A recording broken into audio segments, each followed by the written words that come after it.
The ruler of Babylon is the second Nebuchadnezzar, one of the most powerful kings of the ancient world. His name entered the Torah and Islamic literature. He built the Hanging Gardens of Babylon. The Jews said that he was crazy. The Muslims said that he died turning into an ox, and the Babylonians said that he was the king of justice. But now he is preparing to change the course of history from beginning to end. Because the date of destroying the Temple of Solomon and occupying Jerusalem is 605 BC. Nebuchadnezzar, who is still in his early 20s, defeats the Egyptians in Carchemish and destroys the last remaining enemies of the Assyrians. When he returns to the capital of his country, he receives the news of the death of his father Nabopolassar. Now he is the ruler, and a life like a movie is about to begin. First of all, he repairs the temple of Marduk and the ziggurats in the country. So much so that the people of Babylon and the king are deeply attached to pagan gods dating back to ancient Sumer with a deep piety. Marduk is one of the most important gods, but new problems are starting in his country. Who is Jehoiah, the king of Judah, who came at the instigation of the Egyptians? He is the leader of the rebellion he started against Babylon to gain their independence. Neither this card nor dice plans to solve the issue at the root in order to suppress this revolt of the Jews. Before Christ 598 and the family of the king of Judah into Jerusalem in quickly suppressing the rebellion, the royal guards and artists warriors what is the envelope sent into exile what is the flaw of this small group of Jewish deportation as a member of the dynasty named after the name of a king appointed by changing ties, and has received a commitment from him. However, he also starts a rebellion to incite the Egyptians by being new. The Jews do not know how to stop. Nebuchadnezzar assigned his commanders to raze Jerusalem in the year 587 so that Judah would not rebel again. After this incident, the commanders destroyed the Temple of Solomon after capturing Jerusalem and destroyed even the walls of the city. They kill their sons in front of the king's eyes, blind the king's eyes, and then take him to Babylon in chains. In addition, in this exile, as in the previous one, not only the nobles, but also a very large part of the people were taken to Babylon. As a result of the exile and the destruction of the Jewish geography, Jerusalem remained like a widow woman, as the Jews say. In the 137th Psalm in the Old Testament, the suffering of the Jews who were taken from Jerusalem to Babylon is described as follows. O dear scholar, if I forget you, may my right hand dry up. If I do not remember you, if I do not hold my racing hand above my greatest joy, let my tongue stick to my palate on the day when the ground is cold, destroy it. Remember, O Lord, the attitude of the Edonians, who say, destroy to the foundations. O you ruined daughter of Babylon! Happy the one who will make you pay for what you did to us. Happy the one who will hold your puppies and smash them on the rocks. The Babylonian exile of the Jews has had large-scale consequences that extend to us.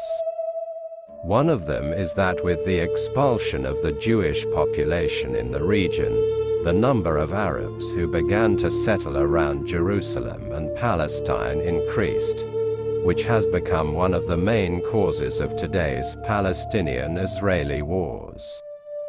The Israeli-Palestinian wars are considered the longest fighting in history and date back to 2,500–3,000 years ago.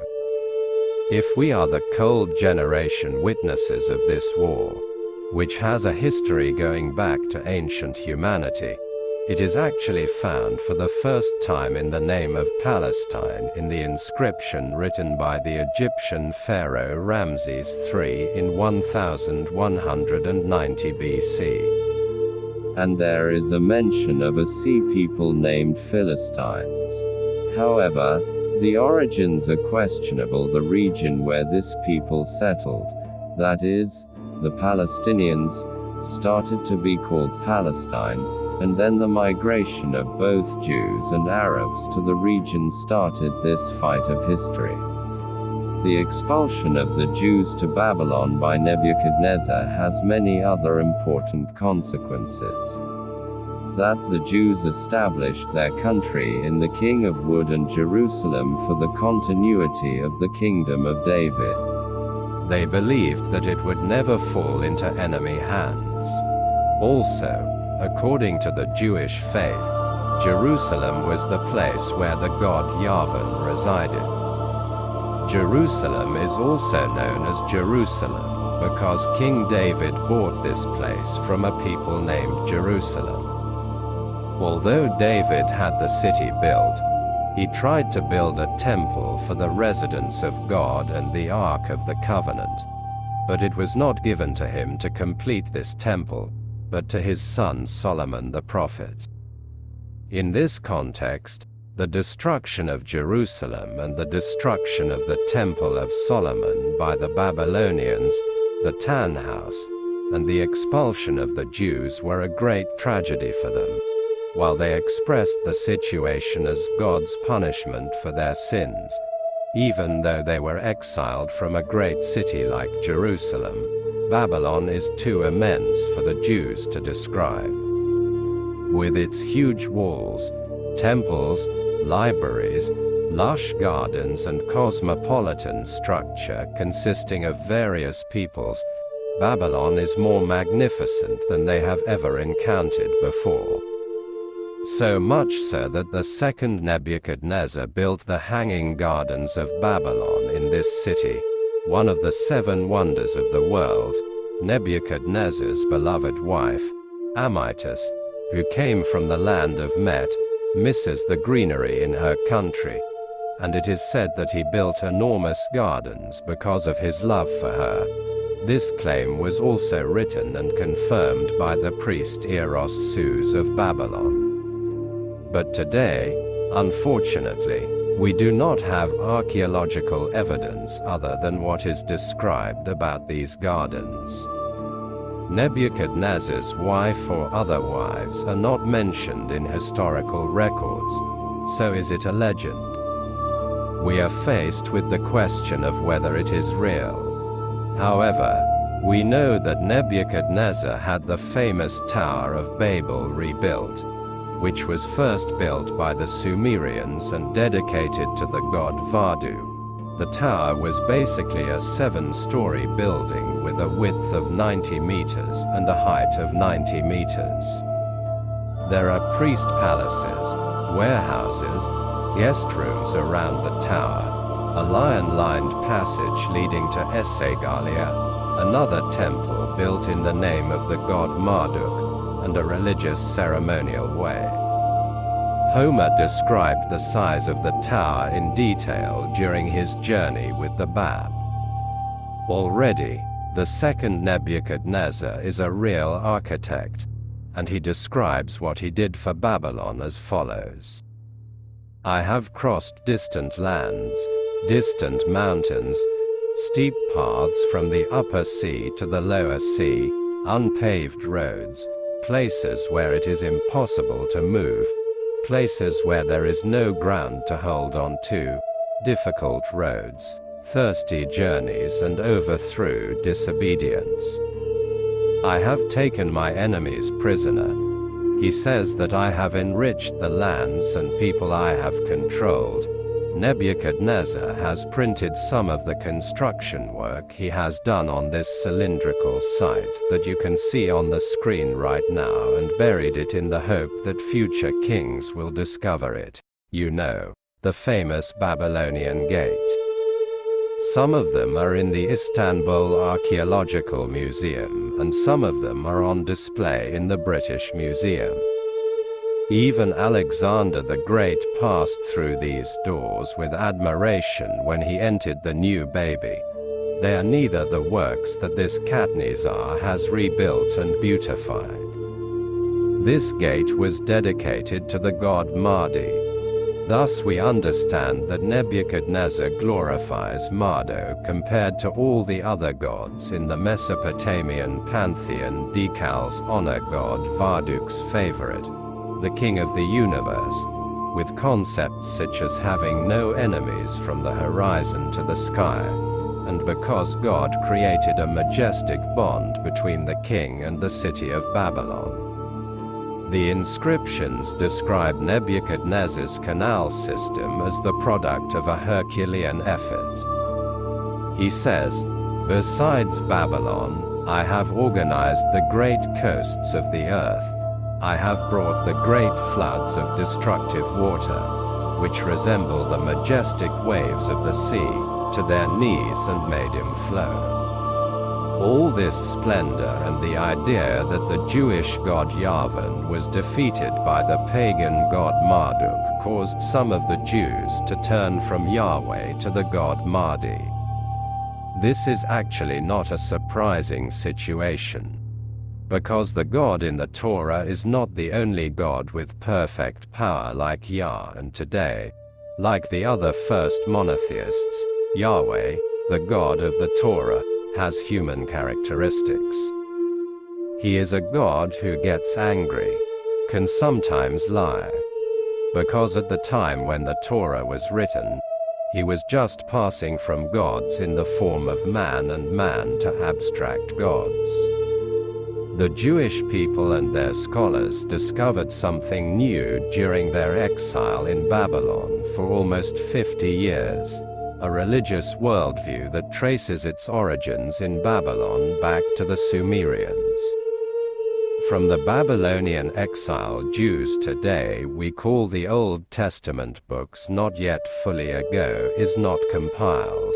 The Babylonian exile, and many who have lost their identity slowly in the department wasn't written to the Jews. Their religion needs to rebuild and strengthen heard here, and today, a big part of the Torah was written in Babylon away from their homes by the Jewish rabbis.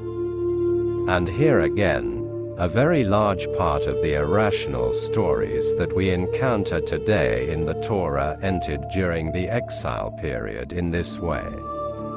Therefore, the Sumerian Babylonian mythology in the New Testament we see the impact of, for example, the Sabbath day Saturday, so no work to be done in the time of the Babylonian exile, and those penalties to be touched. Big money has taken shape today, where the Babylonians' history of Saturday. The Babylonians had a celebration on the 7th day of every month. This was a day expressing sadness and exquisite decency and dedicated to the planet Saturn. The word Saturn, that is, Saturday, comes from here. Saturn was the representative of the evil forces. The Jews had a new reference to themselves on the same day to prevent participation in this ritual during the Babylonian exile. Friday Saturdays, coming together and worshipping, is an important event for a nation not to disappear. But where were they to meet decently? They themselves were a long way from the destroyed Solomon's temple in Jerusalem. And this situation led to the birth of synagogues, where another of the Jewish prophets is coming into our lives. The place of Ezekiel is the prophet, because the Old Testament was written over a very long period of time. It also contains the books of many Jewish prophets, and the Hezekiel prophet section is one of them. According to the Ezekiel manual, Jews in Babylon begin to worship by gathering at Ezekiel's house first. While it is normally forbidden by Jews to build a temple outside the Solomon's temple, is it necessary to gather at a temple outside the house, because these meetings at Hezekiel's house have become official. This is how the first synagogues were embodied, and the Jews, who did not want to melt into the power and cosmopolitan structure of Babylon, decided to sharpen their rules and increase their religious sanctions. As a matter of fact, in social psychology, the more social discipline and religious oppression increase, the harder the bone structure of the group will become. Again, circumcision was mandatory for Jews during the Babylonian period. In fact, the Jews knew about circumcision from Egypt. We also know that circumcision practices are depicted in Egyptian texts, and it was a treatment method applied from time to time in Anatolian civilizations and Mesopotamia, and sometimes it was a religious ritual. But the Babylonians would not be circumcised, and the Jews began to use circumcision as a sign during the Babylonian period, which would distinguish themselves from other cabins by making it a necessity. This is why it is ordered that children be circumcised immediately after birth when they are only 8 days old. Very harsh sanctions are applied in the chapters of the book of Genesis and Exodus from Egypt of the Torah. Those who are not circumcised will be excluded, will not be able to get girls, and will not be able to participate in holidays. And again, for the first time in this period, the Jewish God Yahweh became a God who not only resided in the Temple of Solomon, but existed everywhere. Jerusalem had been made a native, the Temple of Solomon had been destroyed. So Yahweh shouldn't have needed a place. This is how the idea of God, which prevailed everywhere for the first time in history, developed, and the deluge belief enters the Old Testament during this period. We see that after the Babylonian exile, the Jews believed in a great flood. However, the flood, which is a Mesopotamian that dates back to the Assyrians, Sumerians, pre-Babylonian wisdom, is described in mythology in detail. According to legend, people had multiplied so much that the gods could not sleep from their noisy life ancestor, so the 4 great gods decided to destroy these people with a deluge. Enki, the god of wisdom, is very upset about the elimination of the people he created, and he calls out from the wall of his house, who lives in the city of Siripbak, that the gods have decided to make a deluge, to build a ship. He gives a description of the ship. Utnapishtim completes the ship in 7 days, as it is said. Utnapishtim fills his family, relatives, artists, rural, domestic and wild animals into the ship. As soon as the ship's door closes, the rain divorces along with a severe storm. Not only do the waters come out of the sky, but the gods of the earth also make the waters gush from the earth. The deluge is becoming so raging that even the gods who made it are afraid. This apocalypse lasted 6 days, 6 nights, and then on the 7th day the ship sits on Mount Egypt and releases a pigeon that I cooked chew. He's coming back because he can't find a place to stay. Then he sends a swallow, but it also comes back. Finally, when the raven he flew does not return, they go out. All this may seem like an accidental resemblance to your eye. but each of them is statements that entered the religious books after the Babylonian exile of the Jews. You have all heard the legend that Hazrat Eve was created from Adam's rib. There is no such belief in the Noble Quran. But in the Torah, the Lord, God, gave Adam a deep sleep. But while he was sleeping, the Lord God took one of his rib bones and covered its place with meat, creating a woman from the rib bone he took from Adam and brought her to Adam. Adam, this is the bone taken from my bones. He said it was meat taken from my flesh. She will be called a woman, because she was taken from that man. And of course, again, by coincidence, in Sumerian Babylonian legends, the creation of a woman is from a man's rib. While all these developments are taking place, an unexpected situation occurs. Neither this floor nor membrane became ill, and in a short time he died in Babylon in the year 562 BC. A fairy tale reign of 43 years has come to an end. Instead, if his son Amal-Marduk, but after this date, will launch a smear campaign for the Jewish diaspora awesome Nebuchadnezzar the great king. And without a chance to respond, all religions will become a demon in the eyes of Nebuchadnezzar, the Babylonian exile of the Jews, especially the Jewish community, in one of the men who led the prophet who is in the Torah in its own name, and the records of the last chapters of much-used phrases that have nothing to do with actual history. For example, one of them is also frequently mentioned in Islam. Nebuchadnezzar famous is the dream.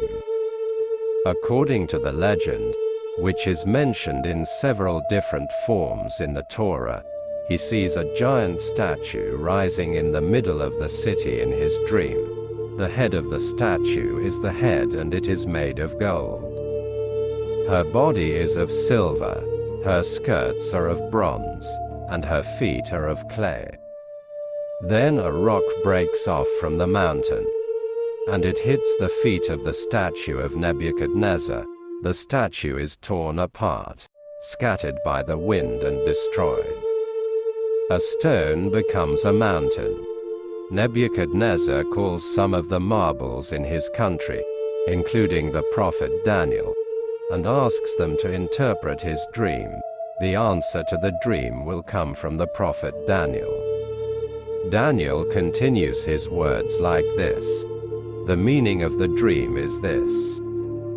The golden head of the statue is your kingdom, and the silver part is the kingdom that will come after you.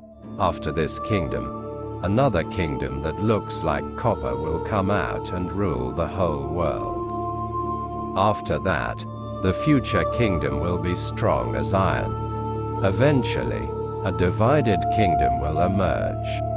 Some of it will be strong like iron, and some of it will be weak like clay. And the stone that grows up and becomes a mountain is the kingdom of God. He will destroy all these kingdoms, and he himself will stand forever. According to the belief, Nebuchadnezzar, Daniel decided to have the prophet and his friends burned, but they miraculously escaped from his hands. According to the not fully confirmed rumor, Nebuchadnezzar became depressed with the sadness and distress of this dream and eventually lost his mind and began to graze like animals in the garden of the palace. It is described in the Old Testament of the Jews that he lived for many years like an ox, and this belief has also entered Islam. The name is also used for Nebuchadnezzar.